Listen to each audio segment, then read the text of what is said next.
फातिमा की रानी माँ, प्रभु यीशु की माँ, आसरा तू ही है माँ।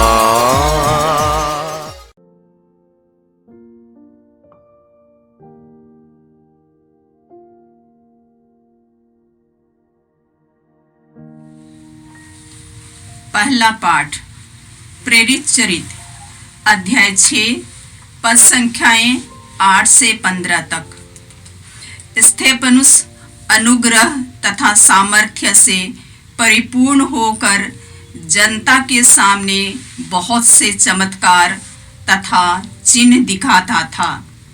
उस समय दासिया मुक्त नामक सभागृह के कुछ सदस्य और किरीन, सिकंदरिया, सिलिसिया तथा एशिया के कुछ लोग आकर स्तेफनुस से विवाद करने लगे, किंतु वे स्तेफनुस के ज्ञान का सामना करने में असमर्थ थे, क्योंकि वह आत्मा से प्रेरित होकर बोलता था। तब उन्होंने घूस देकर कुछ व्यक्तियों से यह झूठी गवाही दिलवाई कि हमने स्तेफनुस को मूसा तथा ईश्वर की निंदा करते सुना। इस प्रकार जनता, नेताओं तथा शास्त्रियों को भड़काने के बाद वे अचानक स्तेफनुस के पास आ धमके और उससे पकड़कर महासभा के सामने ले गए। वहां उन्होंने झूठे गवाहों को खड़ा किया, जो बोले, यह व्यक्ति निरंतर मंदिर तथा मूसा की निंदा करता है। हमने इससे यह कहते सुना कि यीशु नाजरी यह स्थान नष्ट करेगा और मूसा के समय से चले आ रहे हमारे रिवाजों को बदल देगा। महासभा के सब सदस्य स्थिर दृष्टि से स्तेफनुस की ओर देख रहे थे। उसका मुखमंडल उन्हें स्वर्गदूत के जैसा दिख पड़ा। यह प्रभु की वाणी है। ईश्वर को धन्यवाद। अनुवाक्य। धन्य है वे जो प्रभु की संहिता के मार्ग पर चलते हैं। धन्य है वे जो प्रभु की संहिता के मार्ग पर चलते हैं। शासक मेरे विरुद्ध षड्यंत्र रचते हैं, किंतु मैं तेरी आज्ञाओं का मनन करता हूँ। तेरी इच्छा पूरी करने में आनंद आता है। तेरी आज्ञाएं मेरा पथ प्रदर्शन करते हैं। अनुवाक्य। धन्य है वे जो प्रभु की संहिता के मार्ग पर चलते हैं। धन्य है वे जो प्रभु की संहिता के मार्ग पर चलते हैं। मैंने अपना दोष स्वीकार किया, तूने मेरी सुनी।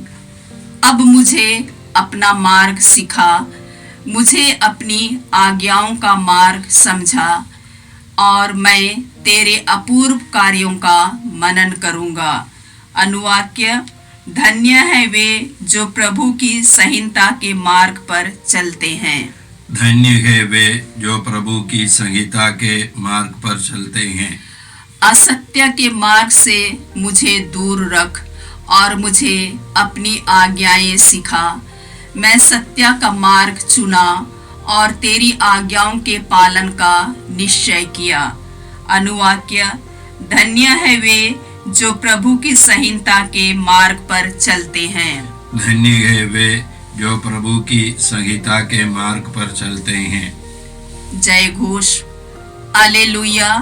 मनुष्य रोटी से ही नहीं जीता है, वह ईश्वर के मुख से निकलने वाले हर एक शब्द से जीता है। हालेलुया।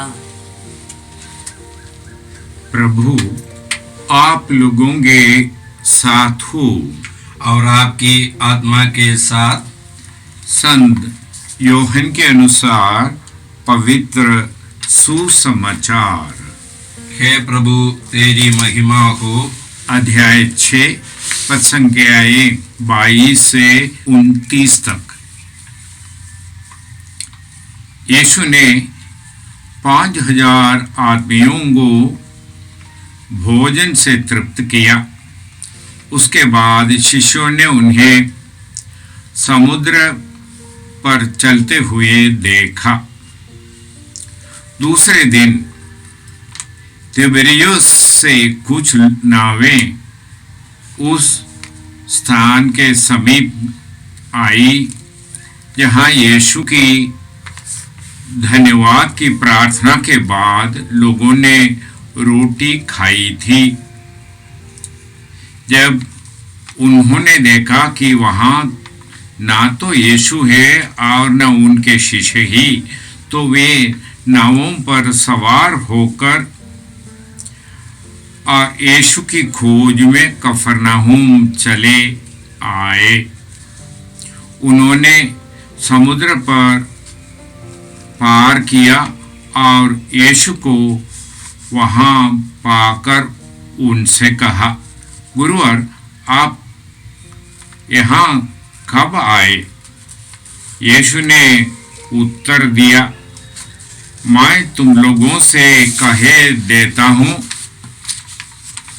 तुम चमत्कार देखने के कारण मुझे नहीं खोजते, बल्कि इसलिए कि तुम रोटियां खाकर तृप्त हो गए हो।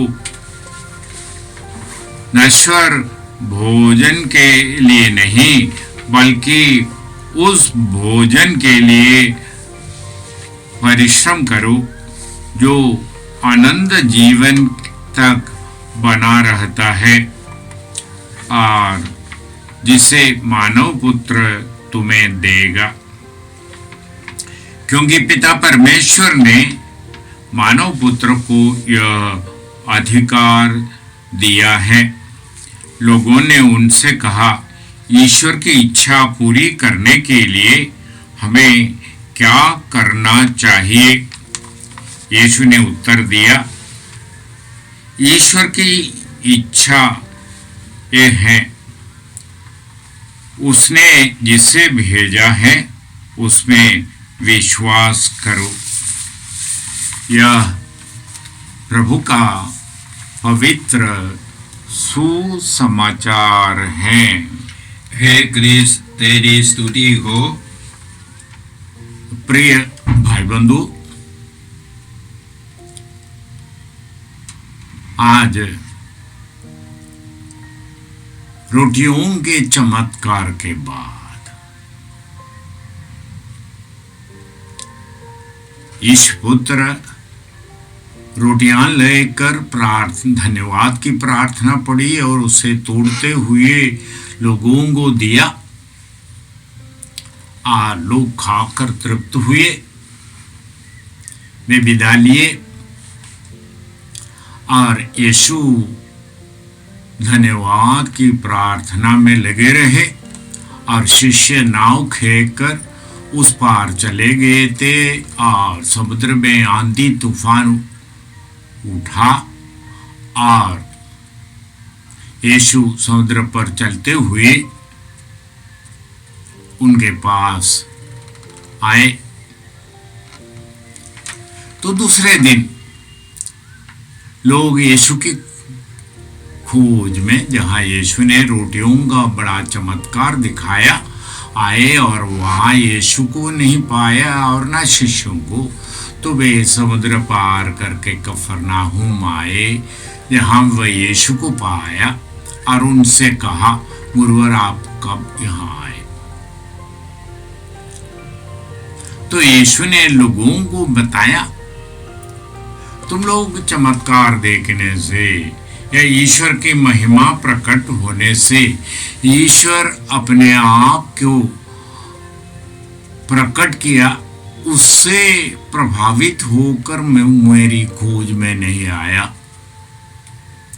तुम नश्वर भोजन खाकर पेट भरने से, उसकी भूख मिटाने के लिए, नश्वर चीजों को पाने के लिए ही तुम आए। हम जानते हैं बपतिस्मा के बाद दुष्ट आत्मा यीशु की परीक्षा ले करके उनको ये नश्वर चीजों के प्रभाव में नश्वर चीजों को प्रदान करते हुए लोगों को शिक्षा देने के लिए प्रलोभन दिया और यीशु ने कहा, मानवपुत्र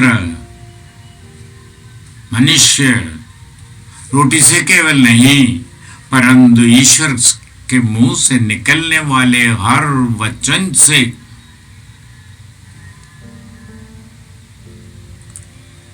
संपन्न होते हैं। आध्यात्मिक भोजन के लिए लालायित रहने के लिए और उस ध्येय को, उस लक्ष्य को भड़काने के लिए दुष्टात्मा कोशिश करते रहे, लगे रहे बार बार, इतना तक क्रूस मरण से भी विचलित करने के लिए दुष्टात्मा आखिरी घड़ी तक कोशिश की। जब पेत्रुस तलवार खींच करके मालकुस की कान उड़ा दिए, तब यीशु ने कहा, तलवार म्यान कर लो। क्या मैं अपने पिता से बोलने से ईश्वर क्या अपने दूतों को भेजकर मेरी रक्षा नहीं कर सकते? क्या मुझे तेरी तलवार की जरूरत है? और यरूशलेम के रास्ते पर चलने वाले यीशु को, उनकी लक्ष्य को विचलित करने के लिए पेत्रुस जब उनसे कहा, गुरुवर कभी आपके साथ ना हो। और यही बात को आज यीशु को खोज कर आए लोगों को यीशु बताते हैं, पेट के लिए, नश्वर भोजन के लिए लालायित ना रहो, अनश्वर भोजन के लिए, ईश्वर की आत्मा से अभ्यंजित होने के लिए, ईश्वर के वचन से अभिषेक होने के लिए मैं तुम्हारे पास भेजा गया हूं। और जब तक मैं वही बपतिस्मा ग्रहण नहीं करूं तब तक मैं व्याकुल हूं। पिता की वह इच्छा पूरी करते हुए तुम्हें दुष्टात्मा के इस संसार के प्रपंच से और उसकी मोह माया से, अधिकार से, नश्वर चीजों पर लिप्त होकर आदम और हव्वा ने जो ईश्वर की आज्ञा को भंग की, उससे निकाल करके तुम जिस चीज के लिए बनाए गए हो, तुम्हारा सृजन हुई है, उस ध्येय तक, उस लक्ष्य को पाने तक मैं तुम्हारे लिए व्याकुल हूं। यही यीशु उनको बताते।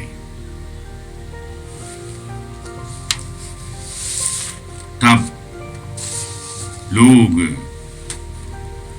लोगों ने उनसे कहा, ईश्वर की इच्छा पूरी करने के लिए हमें क्या करना चाहिए?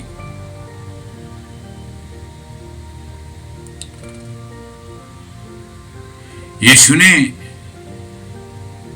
लोगों से कहा था, मानव पुत्र को उस अधिकार पिता ने दिया है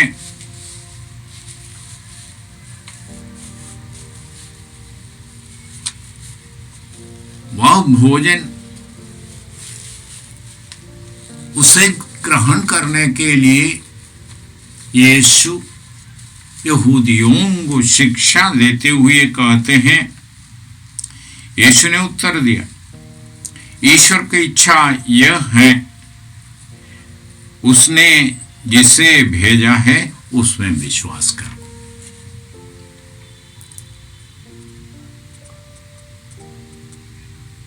पिता ईश्वर के संकल्प पुत्र ईश्वर उसे पूरी करते हुए मानव जाति पर अपने आप को प्रकट कर रहा है, और इसलिए उसने कहा, स्वर्ग से उतरी हुई जीवन की रोटी मैं हूं।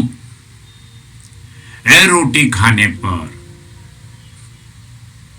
तुम्हें भूख नहीं लगेगी। ए रोटी पिता के पास से उतरी हुई जीवन की रोटी है। वह पिता को प्रकट करता है। स्वर्ग से उतरी हुई ये रोटी, ये संदेश, यही पिता के बारे में, ईश्वर के बारे में समस्त संसार को बताने समझाने आए हैं। वही केवल पिता को प्रकट कर सकता है जिसने स्वर्ग से उतरा है। यह भोजन के लिए, तरसने के लिए, लालायित होने के लिए, ईश्वर की महिमा स्वीकारने और प्रकट करने के लिए ईश्वर मानव को बुला रहे। तो आज के पाठ सारांश में पूरे पुराने व्यवस्थान और नए व्यवस्थान की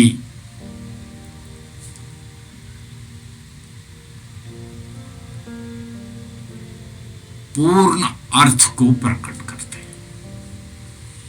पिता की इच्छा यह है कि जिसे उसने भेजा है तुम लोग उसमें विश्वास करो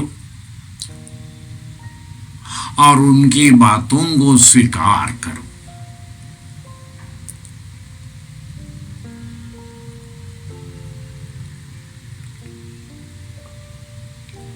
यह मनुष्य की पद्धति या योजना नहीं है। मनुष्य इसे तैयार नहीं किए हैं। यीशु के पुनरुत्थान के गवाह बनकर पवित्र आत्मा से अभ्यंजित होकर स्टेफनुस जब यीशु के बारे में साक्षी दे रहा था तो कोई भी उसकी बातों का खंडन नहीं कर पाए। वो ईश्वर की योजना थी। वह स्टेफनुस को मार डाले। प्रेरितों को बंद कमरे में डाल दिया, पर रात को दूतों ने उनको निकाला और बोले, निडर होकर के मंदिर में यीशु के बारे में शिक्षा दिया करें। याकूब को उन्होंने मार डाला। पेतरुस को उन्होंने बंदीगृह में बंदी बनाया, मार डालने के उद्देश्य से। पर महासभा जब उनसे पूछा, हमने तुम्हें सख्त आदेश दिया है कि उनके नाम लेकर कोई शिक्षा नहीं दिया करो, तो तुमने सारे यरूशलेम में कोने कोने में इस नाम की घोषणा किया है और हम पर आरोप लगा रहे हैं। तो पवित्र आत्मा से प्रेरित होकर पेतरुस और अन्य शिष्यों ने महासभा के महायाजकों, सदूकियों, फरीसियों और अन्य नेताओं से पूछते हैं, क्या उचित है? क्या हम मनुष्य की शिक्षा और आदेश को माने या ईश्वर के आदेश? तो ये संसार के सारे अधिकारों को लांद कर मृतकों में से यीशु को जिलाने वाले यीशु की जीवंत पिता की योजना के बारे में सुसमाचार घोषणा करते। यही बात को यूहन्ना सारांश में आज के सुसमाचार में हमें बता रहे। पिता ईश्वर की योजना यह है कि जिसे उसने भेजा है उसमें विश्वास करो, उनकी शिक्षा को स्वीकार करो।